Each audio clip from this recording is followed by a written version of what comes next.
Assalamualaikum warahmatullahi wabarakatuh. Selamat pagi, selamat siang, selamat sore, dan selamat malam kepada Bu Ayunita Ajeng Tiasa Putri selaku dosen pengampu mata kuliah akuntansi keuangan lanjutan 1 dan juga para penonton yang menyaksikan lewat YouTube. Di sini kami dari kelompok 6 dari kelas D akan memaparkan mengenai teknik dan prosedur konsolidasi yang beranggotakan Fahmi Lesmana dengan NIM belakang 118, Salsabila Elhusda dengan NIM belakang 122, dan saya sendiri Sofia Mardia dengan NIM belakang 142.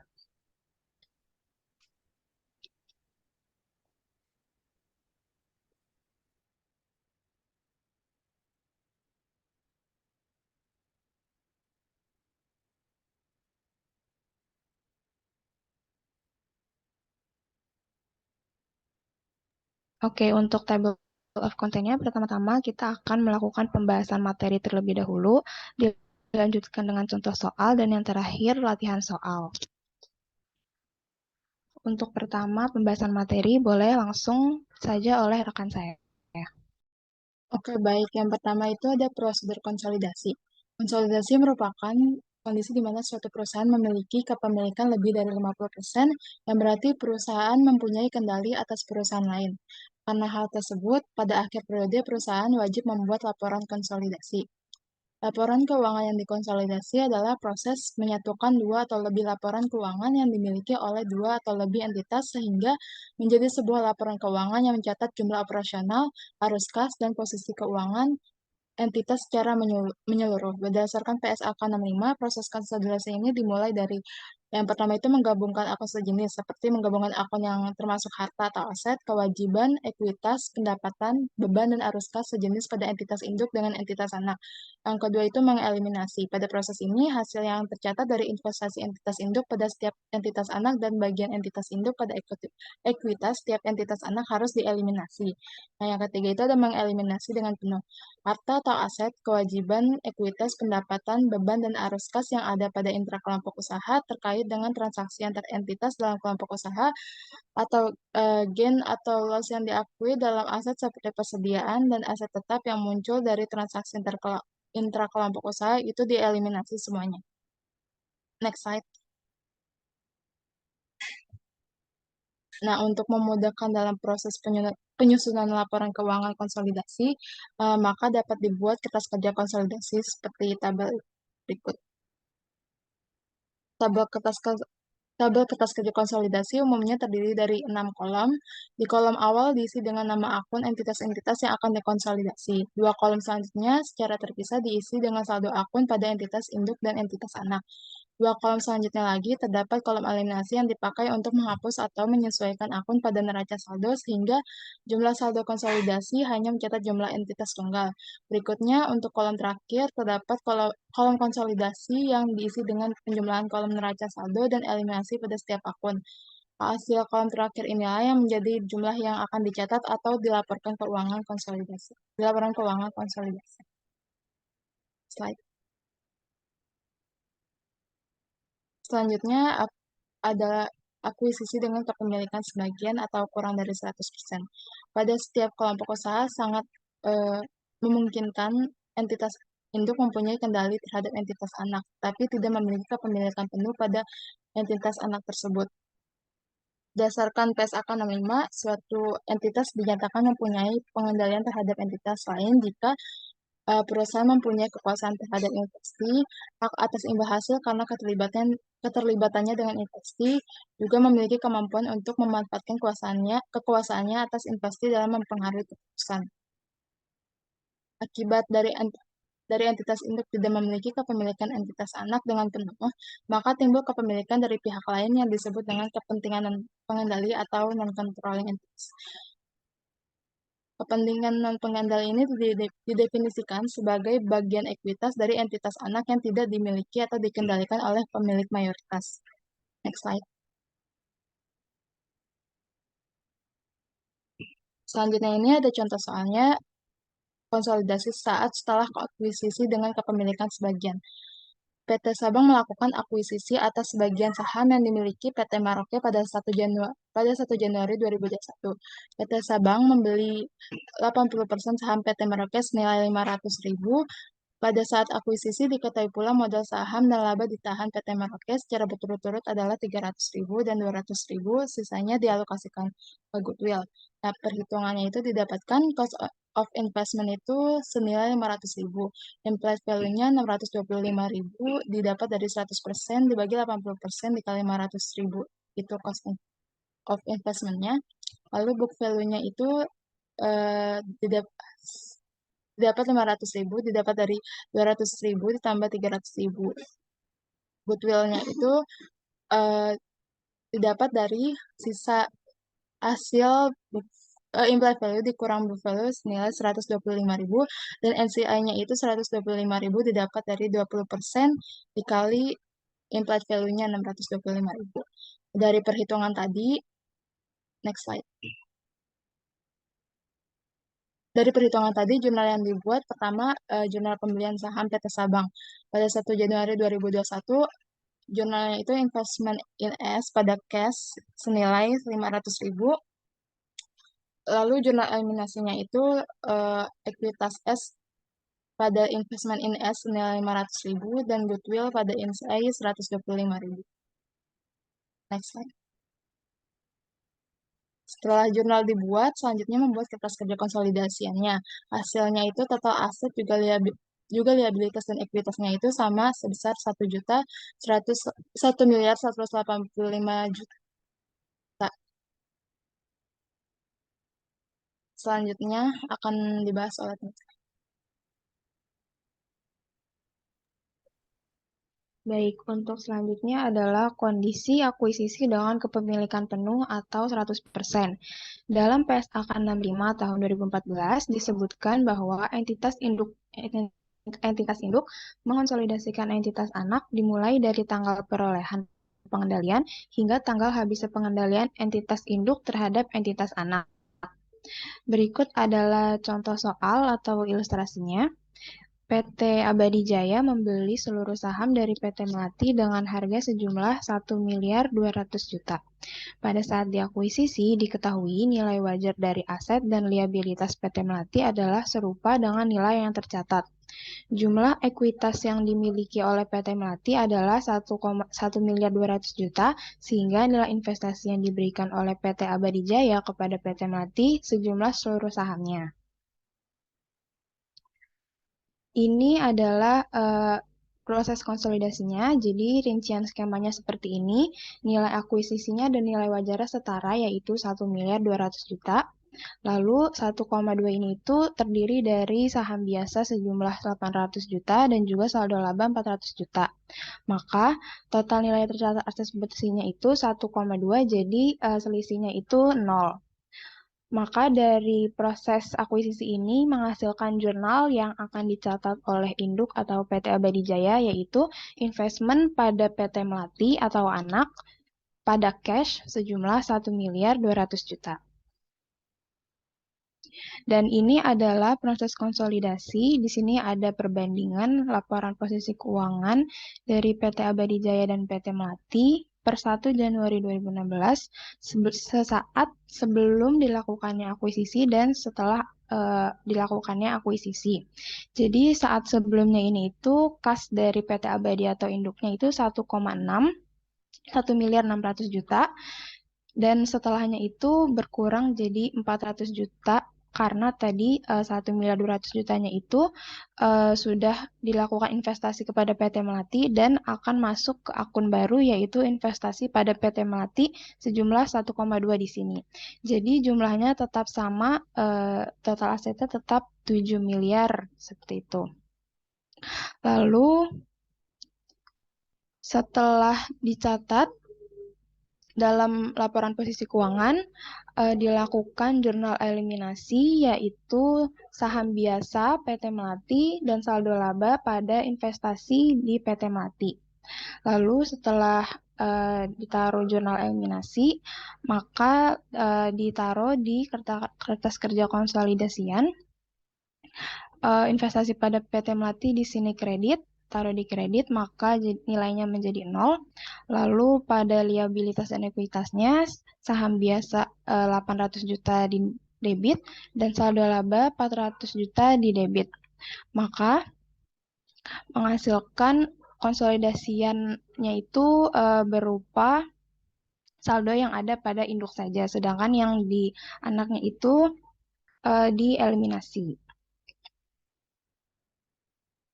Baik, selanjutnya kita akan memasuki bagian latihan soal.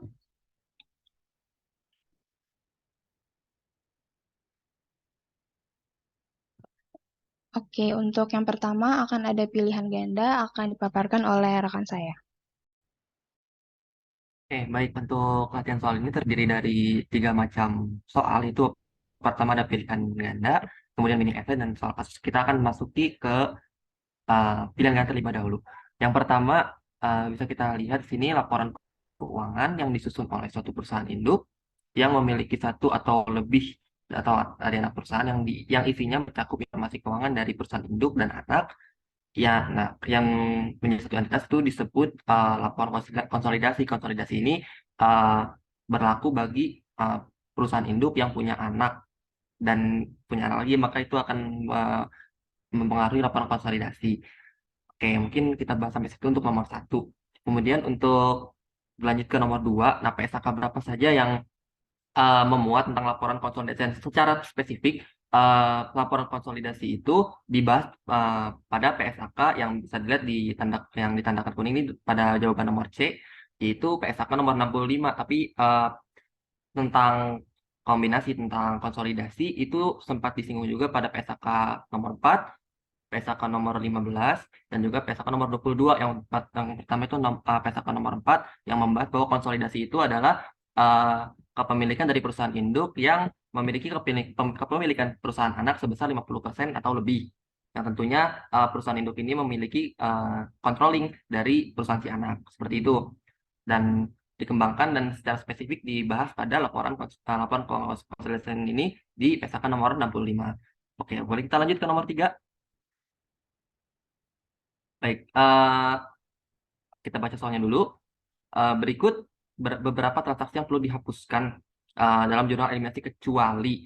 Nah, yang harus dihapuskan pada jurnal eliminasi pertama adalah investasi, kemudian transaksi yang dilakukan dengan antara induk dengan anak itu sudah pasti, kemudian pendapatan atau penjualan yang dilakukan antara induk dengan perusahaan anak, pokoknya transaksi dan investasi pada perusahaan anak itu harus dieliminasi. Maka sudah jelas di sini ya, terkecuali bahwa modal saham dan ekuitas pemilik ya tidak boleh tidak boleh dihapuskan, karena ya kalau dihapus mau berjalan seperti apa. Dan terjawab di jawaban nomor C. Kita berlanjut nomor 4. Nah, ini adalah bentukan di mana jurnal eliminasi itu akan seperti apa. Nah, bagaimana jurnal eliminasi sebelumnya sudah dibahas, sempat ditampilkan juga jurnal eliminasi itu seperti apa bentuknya, dan maka bagaimana jurnal eliminasi ini dari transaksi entitas itu, kalau misalkan perusahaan induk memberikan pinjaman kepada perusahaan anak itu sebesar 120 juta, maka uh, karena perusahaan induk yang memberikan pinjaman, maka pelaku utamanya adalah perusahaan induk. Maka dari itu wujudnya adalah piutang dan kreditnya kepada utang. Seperti itu. Kita lanjut ke nomor 5. Kemudian nomor 5 ini mungkin teman-teman ini cukup umum ya, yang metode dari penyusunan laporan keuangan konsolidasian itu terdapat 2 atau mungkin ada 3, tapi yang lebih mencolok adalah 2 metode, yaitu metode ekuitas dan metode costing. Mungkin penjelasannya akan ada di soal di mini esai ya, nanti akan saya bahas di sana. Mungkin boleh dilanjut. Oke. Nah, tadi seperti kita bahas juga tuh di nomor 6 ini, konsolidasi merupakan kondisi di mana suatu perusahaan memiliki kepemilikan sebesar berapa? Nah, kalau misalkan kepemilikan ini dikategorikan sebagai 2 ya, yang mayor sama yang minor. Yang minoritas ini hanya sebagai pengikut, dan yang mayor adalah sebagai controlling. Dan di sini kalau kalau misalkan konsolidasian itu pasti memiliki controlling, maka mereka memiliki lebih dari 50% kepemilikan. Itu. Mungkin boleh kita lanjut.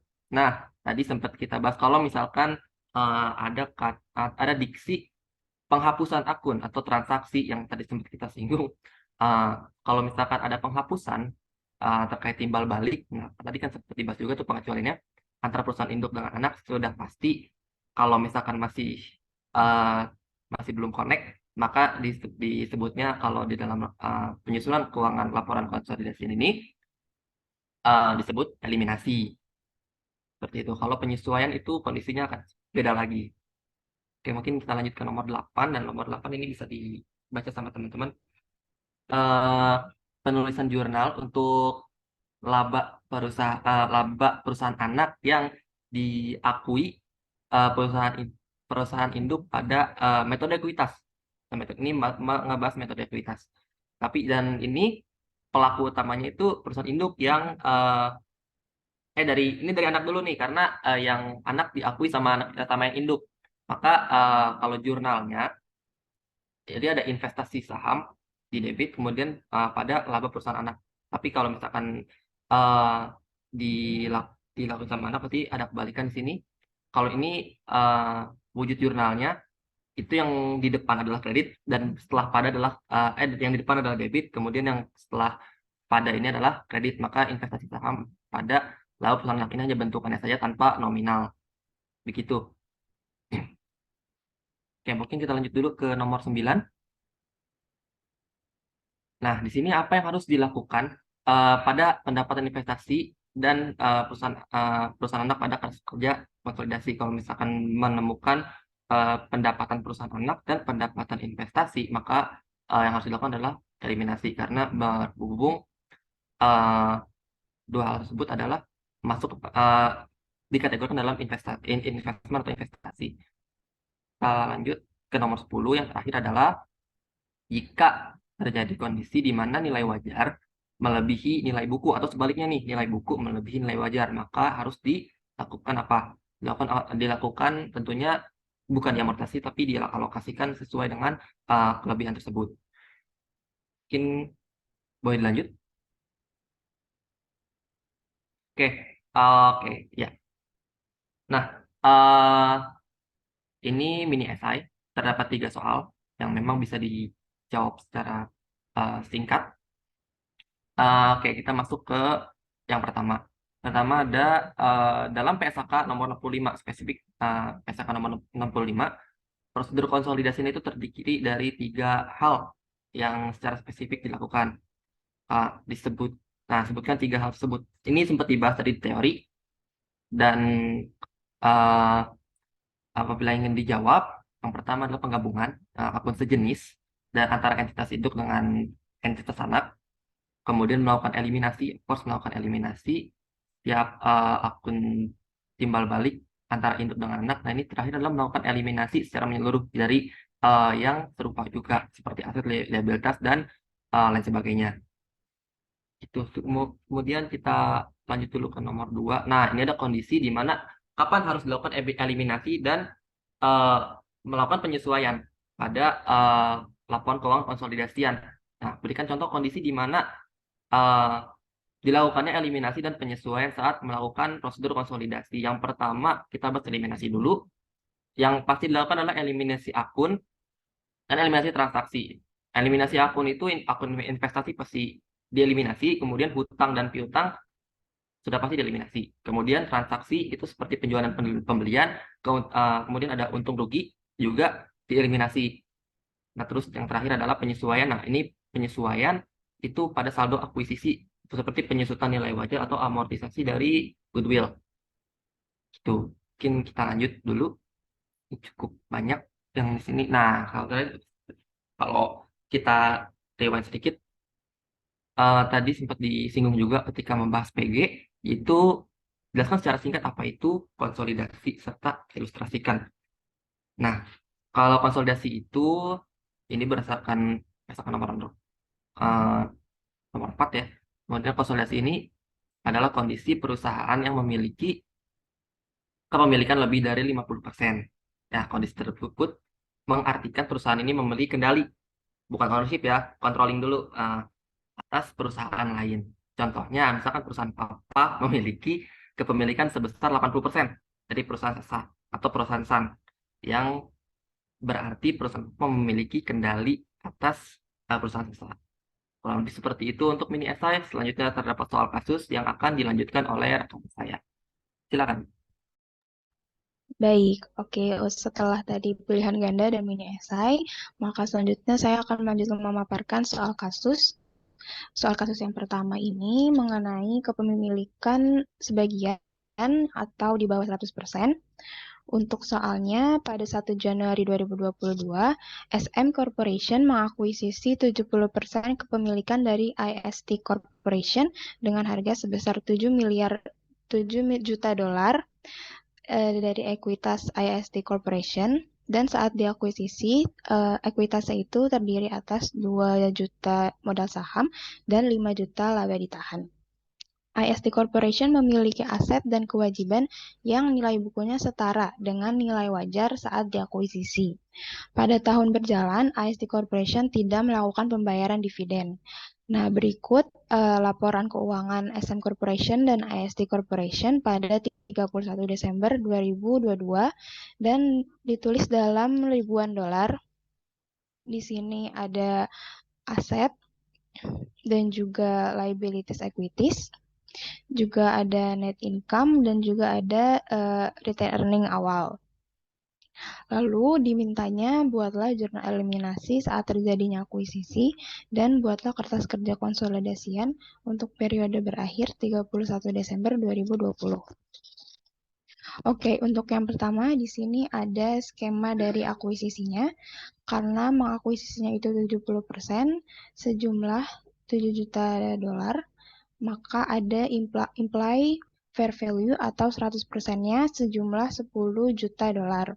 Di sini caranya itu 7 juta dikali 100% dibagi 70%, maka hasilnya itu imply-nya 10 juta.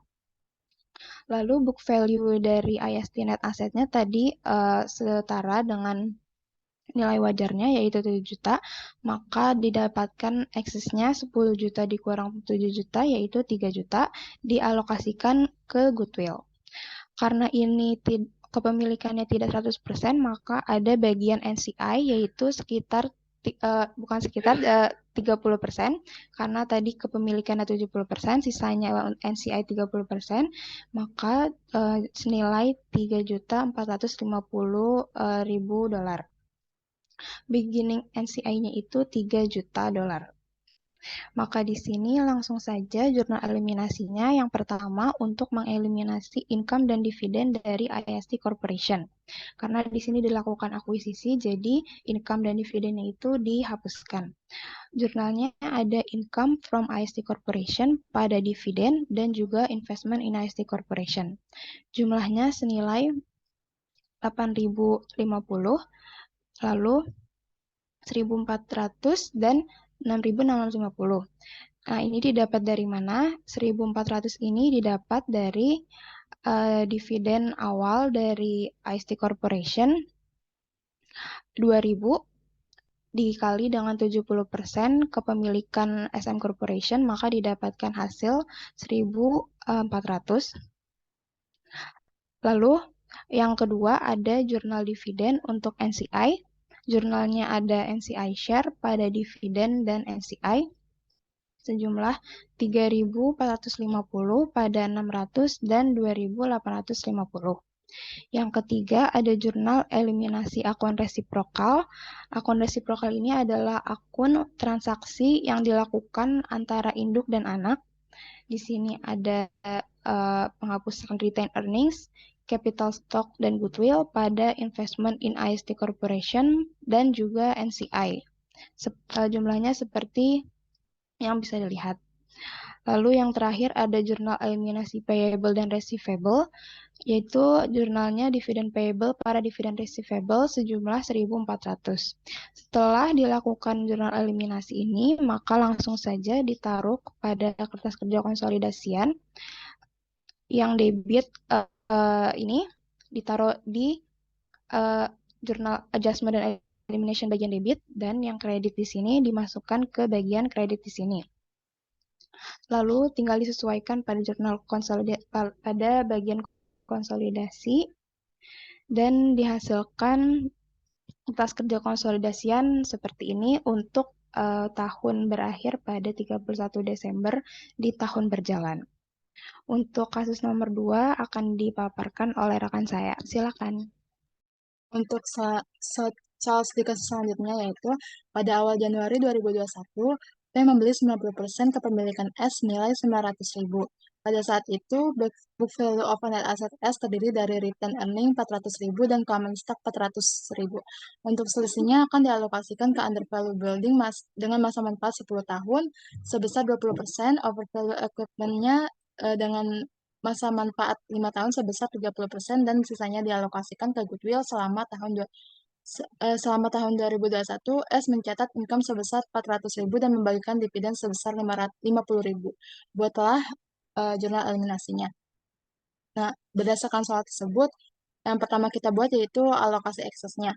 Cost of investment-nya itu 900.000, implied value-nya itu 1 juta didapat dari 100% bagi 90% dikali 900.000. Nah, book value-nya itu didapat 800.000 dari return earning ditambah common stock dan excess-nya itu dapat 200.000 dari 1 juta implied value-nya dikurang book value.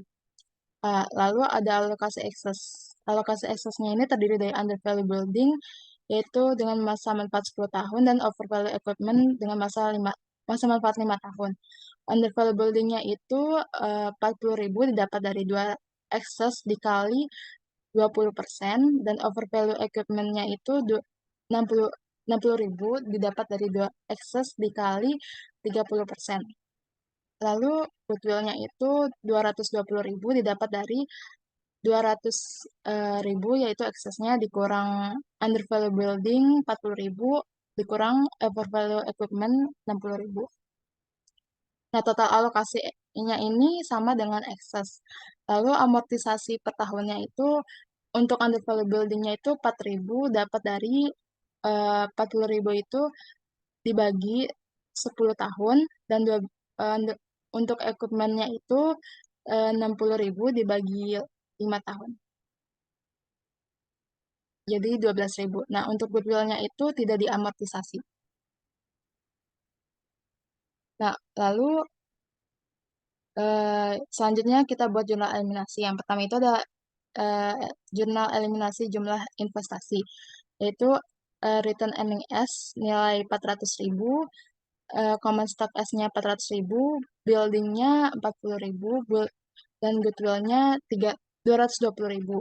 Equipment-nya ini 60.000, investment-nya in S-nya 900.000, dan NCI beginning-nya 100.000. Lalu yang kedua, jurnal eliminasi income dan dividen, yaitu income from S pada dividen S dan investment in S. Income from S-nya itu senilai 367.200 dan 45 dividen S-nya 45.000, investment in S-nya 322.200. Lalu ada NCI expense pada dividen S-nya dan NCI equity S. NCI expense-nya itu 40.800, dividen S-nya 5.000, NCI equity S-nya 35.800. Lalu jurnal amortisasi excess yang undervalue building itu depreciation expense pada accumulated depreciation building, yaitu senilai 4.000. Lalu overvalue equipment-nya jurnalnya itu akumulasi depreciation equipment pada depreciation expense yang nilai 12.000. Nah, untuk goodwill-nya tidak diamortisasi. Selanjutnya saya serahkan kepada moderator. Baik, mungkin sekian paparan dari kelompok kami. Semoga dapat bermanfaat. Kurang lebihnya mohon maaf. Wassalamualaikum warahmatullahi wabarakatuh.